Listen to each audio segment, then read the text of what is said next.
I'm just doing what you're doing, something to that effect. And he says, yeah, the difference is I'm not wearing Yeah. hockey pads, and then you start to think like, what happens when there's lawlessness and individuals are trying to act in the best interests of not only themselves and the public at large, but they're not equipped to handle those types of situations. They aren't. They are ill-advised, ill-formed, and quite frankly, they have malevolent intentions where they want to be judge, jury, and Yeah, because they're executioner. jumping in with shotguns. Right, like Yeah. they're jumping in trying to kill people, which is the Yeah. one thing, the saving grace of Batman as a character is that Hmm. he is absolutely a vigilante. He's absolutely operating outside the law, but he's not killing people, right? And so Right. the copycat Batmans, they're taking it to a logical Whole nother conclusion, level. because Yeah. like But there is this concept, like within this film, and all the films actually build on this idea of like what is the escalated outcome of all of this stuff. So in hmm the first one, like Batman destroys basically the mob, right, the mafia in Yep. Gotham City, and reveals all this corruption.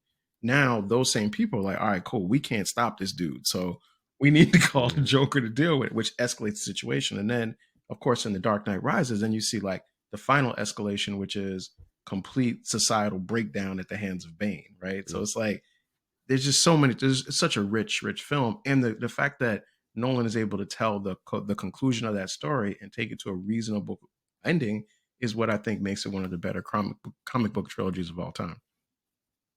Yeah, and I think another thing that goes underappreciated is the fact that you do have someone who is the stereotypical um, conservative individual. He's a single white Mhm. male, Bruce Wayne, roughly yeah, in his early, yeah, like maybe early 30s, but definitely late 20s, where he's established now. He knows the difference. He's seen some things, been around the world. Typically, that person would be very nonchalant, cavalier, living a playboy lifestyle, flaunting his wealth. But he uses that as a charade, where he's really one who's like, hey, some things I'm conservative on, some things I'm liberal on, some things I'm still trying to figure out for myself where the line actually lies.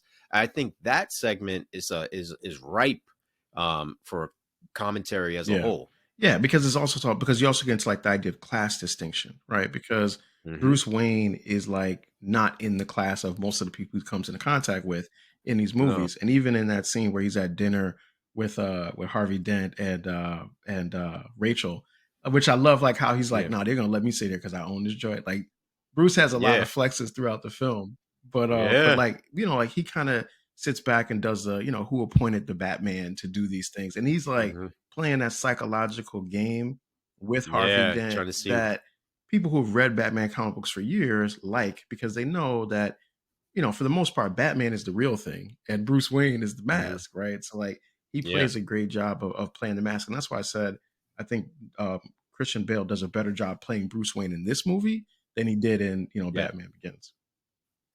But I also think too, he had more No material to doubt. work with. The character was further along in his journey, in his arc as Bruce Wayne slash Batman.